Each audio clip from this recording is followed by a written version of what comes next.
తెలంగాణలో ప్రాజెక్టులపై రాజకీయ రచ్చ కొనసాగుతోంది. కేసీఆర్ 2 లక్షల కోట్లతో కాళేశ్వరం నిర్మించి కూలగొట్టారన్న సీఎం రేవంత్ వ్యాఖ్యలకు కేటీఆర్, కవిత ఘాటుగా రిప్లై ఇచ్చారు.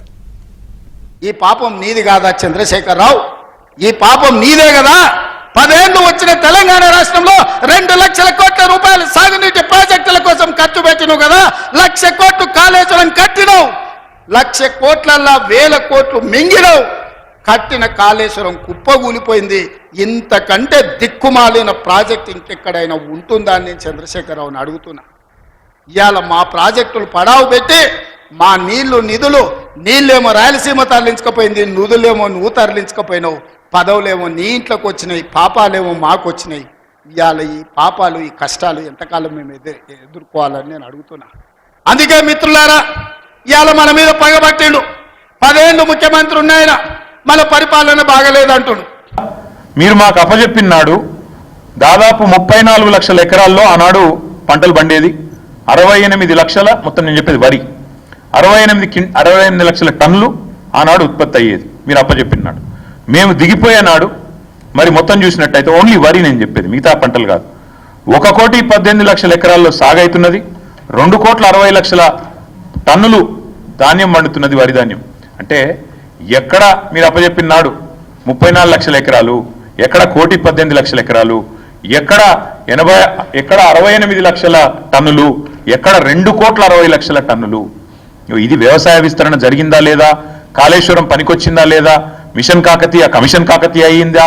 ఈ సొల్లువాగుడు వాగిన సన్నాసులందరూ దయచేసి కాంగ్రెస్ మిత్రులు చదువుకోండి. మీ ప్రభుత్వం ఇచ్చిన రిపోర్ట్ నేను కోరుతా ఉన్నాను. తెలంగాణలో గత 10 సంవత్సరాలుగా కేసీఆర్ గారు అకుంఠిత దీక్షతో, మొక్కవోని పట్టుదలతో ఒక అభివృద్ధి యజ్ఞం చేసినారు. ఇది కూడా వాస్తవం అని మీ నివేదికనే చెప్తా ఉంది. అట్లాగే 2014-15లో 5 లక్షల కోట్లున్న రాష్ట్ర సంపద ఇవాళ 15 లక్షల కోట్లు అయిందని మీ నివేదికనే కుండబద్దలు కొడుతున్నది. ఇది కూడా వాస్తవం. 10 ఏళ్ల కిందట ధాన్యం ఉత్పత్తి 68 లక్షల టన్నులుంటే ఈరోజు 2.60 లక్షల కోట్లు, అంటే 260 లక్షల టన్నులుగా పెరిగింది అని మీ నివేదికనే చెప్తున్నది. ఇది వాస్తవం. Accidental chief minister Revanth Reddy గారు, అడ్డిమారి గుడి దెబ్బలు అయినో ఇప్పటికైనా ఈ సొల్లు బంజి.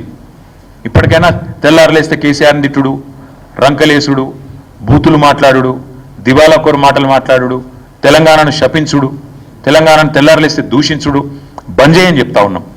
నేను ఊరికేనే అనట్లేదు, ఏదో దుగ్ధతను మాట్లాడట్లేదు. తెలంగాణను ఎవరు తిట్టినా, తెలంగాణను ఎవరు దూషించినా, తెలంగాణను ఎవరు కించపరిచినా ఇదే పద్ధతిలో జవాబిస్తాం. ఇక మనం చూసినాం, నిన్న రేవంత్ రెడ్డి గారు మహబూబ్ నగర్ లో మీటింగ్ పెట్టిండు.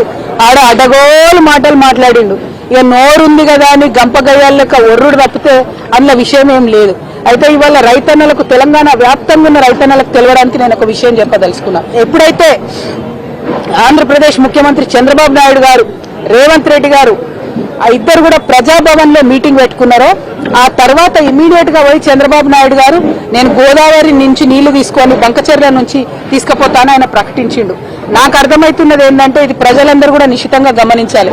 ఆ ప్రజాభవన్ మీటింగ్ పెట్టుకొని రేవంత్ రెడ్డి గారు చంద్రబాబు నాయుడు గారికి బ్రీఫ్ చేసిన తర్వాత చంద్రబాబు నాయుడు గారు ఈ బ్రీఫ్డ్ మీ అని చెప్పి బయటకు పోయి బంకచెర్ల మొత్తం కూడా ఆ రిజర్వాయర్ కడతామని చెప్పి ప్రకటించారు. బంకచెర్ల మొత్తం కూడా ఆ రిజర్వాయర్ కడతామని చెప్పి ప్రకటించారు.